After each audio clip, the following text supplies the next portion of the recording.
Alright people, what's up everyone, and welcome to another reaction video for today, and I'm here to take a look at the first reviews for Resident Evil. Welcome to Raccoon City, of course, which comes out, I think technically it comes out later today, because don't they have like their 1 day early screenings, around like 7 my time, I think.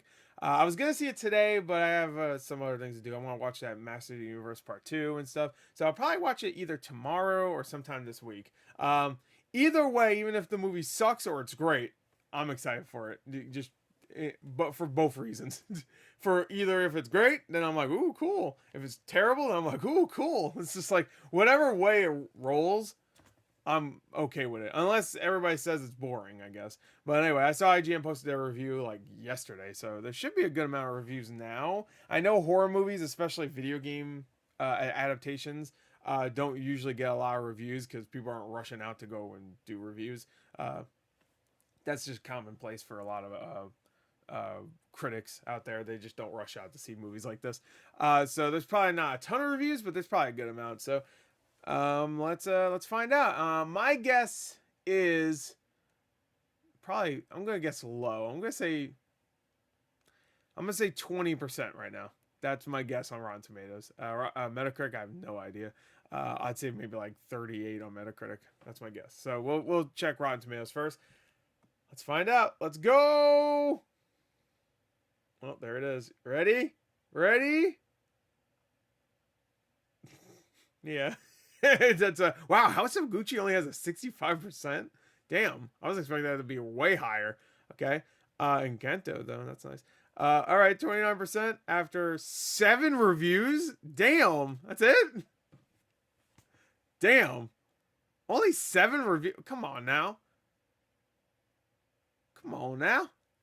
All right, 7. Well, I guess we'll read all 7 of them. The fuck is this? All right, 7 reviews. Get the hell out of here.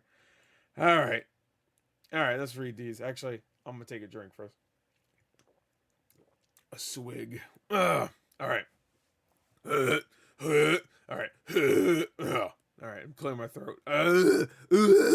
Okay, now I'm just being fucking stupid. Writer director is it Johan? I think it's Johan. I thought I'm gonna call it Joe. I'm gonna call him Joe. I'm gonna call him Joe. Or Yo, I guess if it's pronounced Johan. I'm gonna call him Joe. Joe Roberts. I'll call him Mr. Robert. Mr. Roberts supplies plenty of fan service, but scarce, coherent plotting, and even fewer scares. You know what? I'm okay with that. I don't mind that, honestly. Just give me fair. Like when it comes to Ghostbusters, the original Ghostbusters is a masterpiece. So this new Afterlife just being fan service is disheartening, but also it's at least a fun movie. Because it should be something else. It should be its own thing, but it's not really. I mean, it kind of is, but there's too much fan service to say it really is.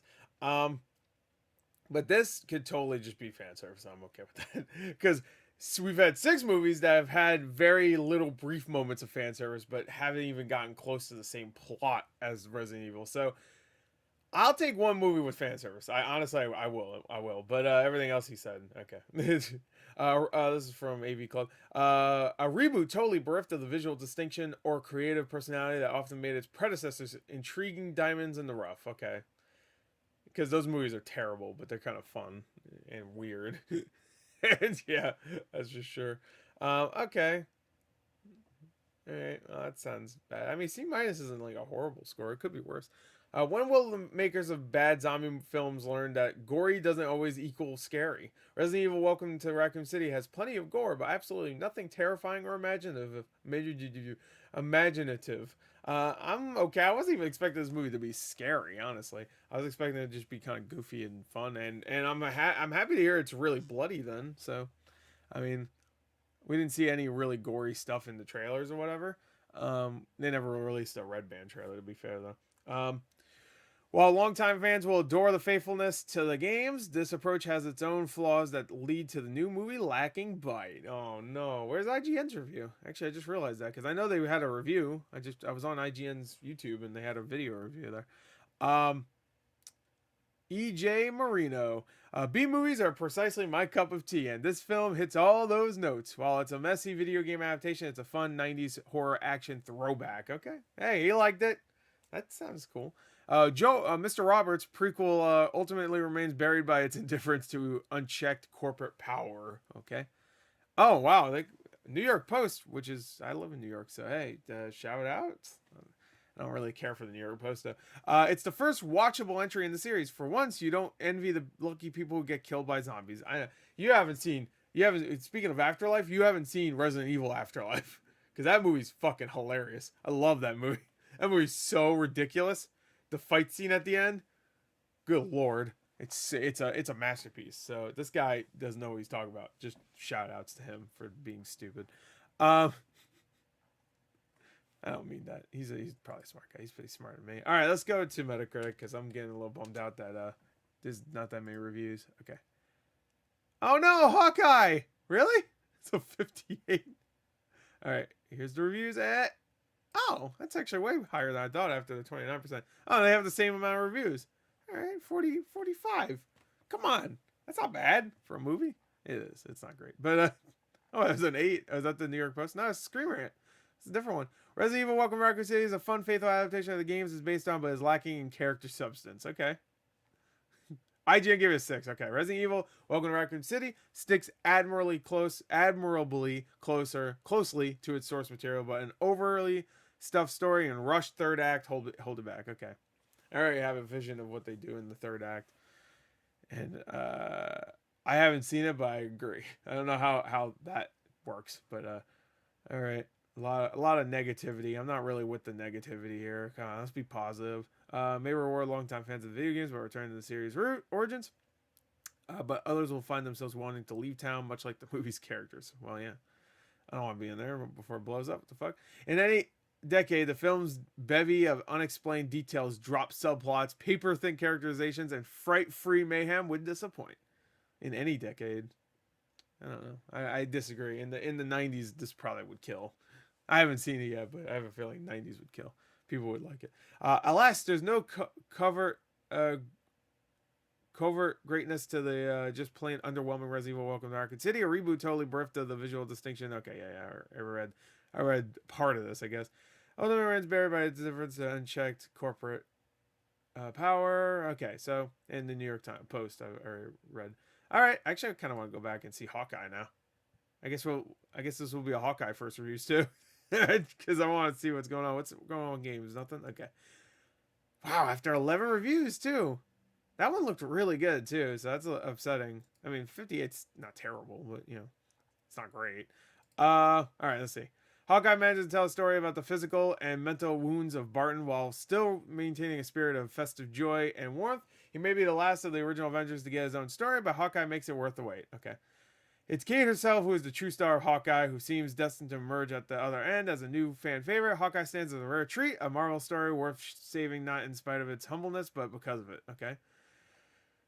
Hawkeye is modest in terms of threats and mythos compared to its MCU Disney Plus predecessors, but is nonetheless charming and full of heart. Haley Steinfeld shines as Kate Bishop, and we'll have many looking forward to her future at Marvel. Hey, this month is like the month of Haley Steinfeld. You had Arcane, you have this. That's enough. I'm sure there's something else. I'm sure she's in something else right now. It's a modest but promising start, and it seems likely enough that the show can carry its low-key comic energy through 4 more episodes. Okay, so there's 6. Jeremy Renner and Haley Steinfeld equate themselves well in Disney Plus's 6-part superhero series that runs a little dry on Yuletide. I'm not even going to try. Let me zoom in a little bit, because for some reason the font got a little smaller when... I don't know why. If a long way short of Hawkeye nonetheless moves at an agreeable clip. Okay. I wanted a Hawkeye that translated the wit and creativity of the Fraction/Aja series into something that stood on its own, instead of just echoing a better work on the page while previewing likely better works on the big screen. This series lacks the zip and polish that Kate Bishop and Clint Barton deserve. It feels like it's shooting at the wrong target altogether. Okay. Hawkeye is clearly more concerned with setting up Kate Bishop for future MCU phases than creating a problem worthy of 2 heroes' time. And at 6 hours, it's certainly not worthy of yours. Okay. Because I really like Hawkeye, so it seems like Hawkeye's not getting a lot of love here because he's probably barely in it. Marvel might have reached into its quiver once too often with Hawkeye, at least based on the first 2 episodes, which offer a slow start tilted more toward the character of Kate Bishop than the titular Clint Barton. Amusing in places, it's almost like it sounds just like Loki to me. Amusing in places, this holiday theme series makes jokes about trick arrows, but it's going to need a few more tricks up its sleeve, okay? And the large MCU has guiding narrative force and generic house style of filming to truly find its own voice as fractions Hawkeye once did. Okay.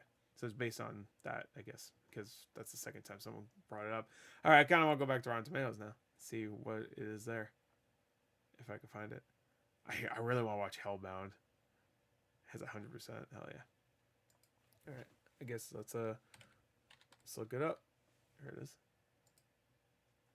All right, 85% on here. Okay, yeah, let's see. Season 1, how many reviews? 33. Okay, so it's a little bit more. Yeah, okay, 7.6. All right, so yeah, 85% is definitely better. I would more.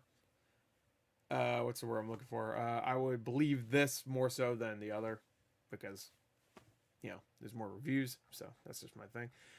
Okay, Hawkeye is not as ambitious as WandaVision, but has a breezy quality that's easy to get into. It's clearly more focused, and Steinfeld and Renner are good foils for each other as Bishop pushes Barton to relax, and he tends to her like a fussy aunt. Okay. Taken by itself, Hawkeye is perfectly serviceable action romp, but when there's so many of these things saturating the market, it needs to work a little harder to justify its own existence. Okay. But is this the reviews just for the first 2 episodes? Because, I mean, I feel like the first 2 episodes of Loki were weak in my opinion, and then it got better.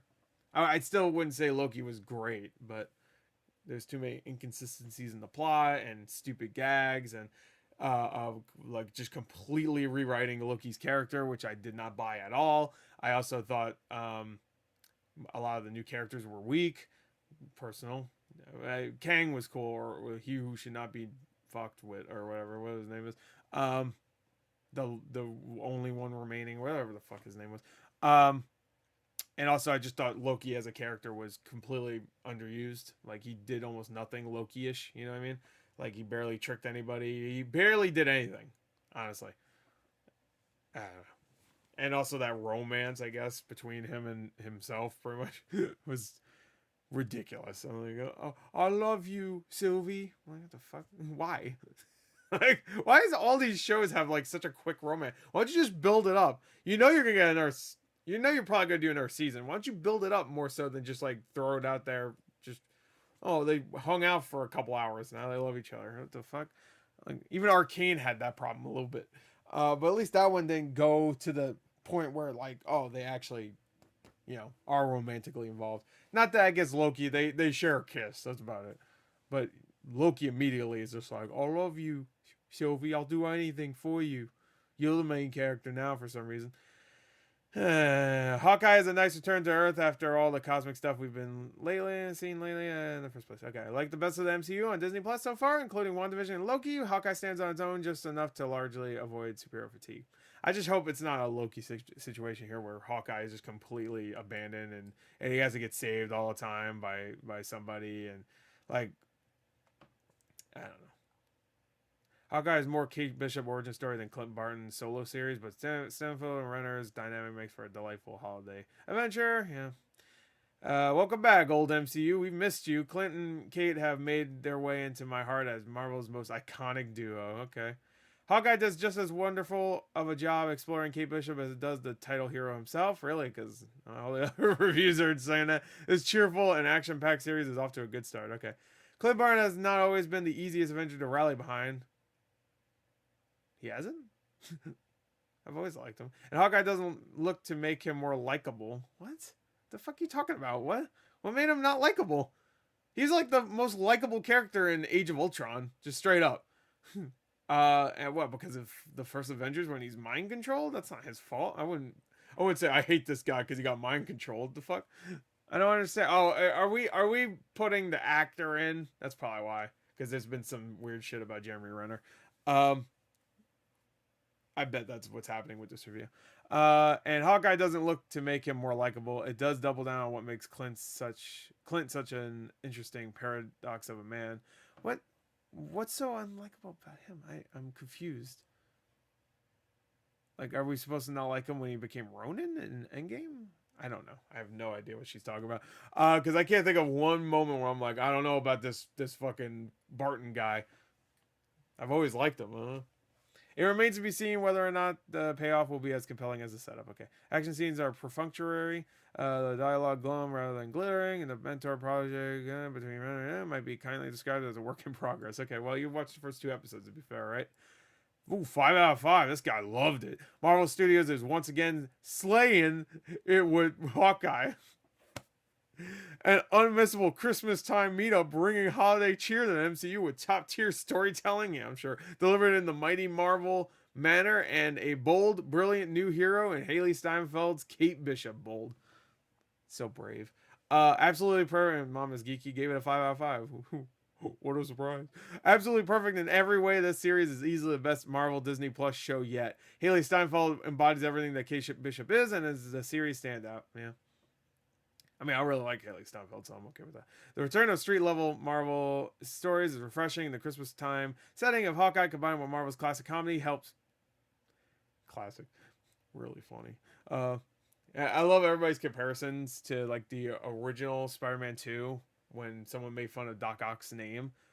It was actually a clever joke where in this new Spider-Man No Way Home trailer, which I'm really looking forward to that movie. Don't get me wrong, but the joke is, wait, is that really your name? That's the joke. I'm like, all right, classic comedy helps provide some needed levity in an otherwise dark series. Okay. Starts off a little slow and seems lower budget than previous Marvel Disney Plus shows, but Renner and Steinfeld are both super charismatic, so the show is a lot of fun. Okay, so she's made it seem like she. Oh no, actually, you can read that as if she only watched the first two. Like it starts a little slow, but it still has some merits. Okay. Steinfeld is a wonderful actress who has a knack for portraying intelligent, sarcastic, and athletic females, and Kate Bishop doesn't stray far from that mold. I'm glad she's in it and she's a big part of it, but like I wanted to watch a Hawkeye show. It's just, I mean, I don't know. That's just me. That's like going to see a James Bond movie and you're there and out of nowhere Jason Bourne shows up. I'm like, what the fuck? Why is Jason Bourne here? I don't want to watch Jason Bourne. The fuck? Where's James Bond? So what the fuck is this? That's like watching a Mortal Kombat movie and they throw some new guy, I don't know, named, I don't know, let me think of a name like Cole or something. Cole Young or something, I don't know. And now you have to watch him the whole fucking movie. And you're like, where's Scorpion? How come, what is he going to show up in the last 10 minutes and that's it? But they're going to put him on a poster? What the fuck? Oh, it'd be very weird if that happened. Anyway. Alright, so there you go. That's the two things I'm taking a look at. Resident Evil Welcome to Raccoon City. Oh, it's 38% now. Wow, wait, it went up that much just from one. I guess, yeah, if one positive review. 38%. Best video game movie ever. There you go. Confirmed. Where's the good review? Oh, it's this guy, right? Yeah, it's Screamer. Okay, so I read that one already. Lacking character substance. Okay, 4 out of 5 for that review is a little weird. It's lacking character substance. That seems like it would be like a 3 out of 5. But maybe the review is more glowing if you read the whole thing. I didn't know he actually wrote it. Also, I don't mind this director because I like the Last Strangers they made, and I also really like the shark movie. Where was it? Where's the first one? 47 meters down. But where's the first one? I want to see what it has. What? He worked on the first 47 meters down. I don't know why it's not showing that. What the hell's F? Is this like a prequel to F9? What is this? F. I don't know. It has good reviews here, but then the audience reviews not so much. Anyway, all right, that's it. I got some in my eye. There you go. That's my first reviews for Resident Evil, and then Hawkeye. So Hawkeye is actually better than Metacritic made it seem. So that's good. Anyway, this is probably one of my longest first reviews, so I'm going to end it here. Bye.